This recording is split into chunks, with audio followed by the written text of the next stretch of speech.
ng bayan, maasahan anumang panahon. Magandang araw po sa ating lahat. Narito na ang update sa lagay ng ating panahon ngayong araw ng Sabado, January 4, 2025.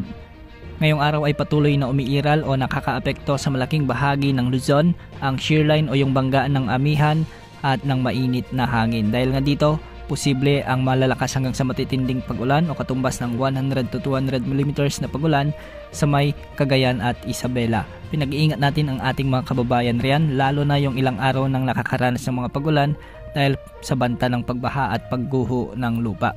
Posible rin ang katamtaman hanggang sa malalakas na pag-ulan o 50 to 100 mm na pag-ulan sa may Isabela, Apayao, Kalinga, Mountain Province at Ifugao. Pagsapit naman ng hapon hanggang bukas, araw ng linggo, ay posible na ring makaranas ang aurora ng ganitong panahon. Dahil nga sa patuloy na pag-iral ng shearline, maraming lugar ngayon ang nakakaranas ng maulap na kalangitan na may mga kalat-kalat na pag-ulan. Apektado rin ng shearline ang Central Luzon, Ilocos Region, Cordillera Administrative Region at ang nalalabing bahagi ng Cagayan Valley. Samantala Northeast Monsoon naman ang siyang iiral sa may Batanes, kaya may mga pag-ulan ding mararanasan sa mga lugar doon.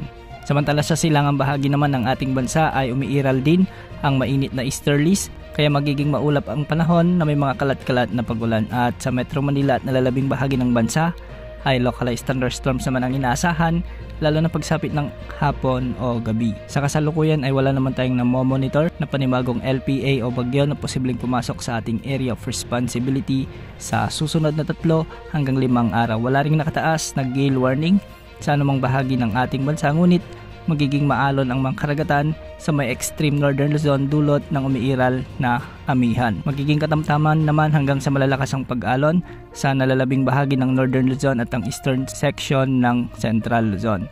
At sa nalalabing baybayin ng ating bansa ay magiging slight to moderate o katumbas ng 0.6 hanggang sa 2.5 meters na pag-alon ang inaasahan. Yan ang update sa lagi ng panahon. Ito po ang weather update ng bayan, maasahan anumang panahon.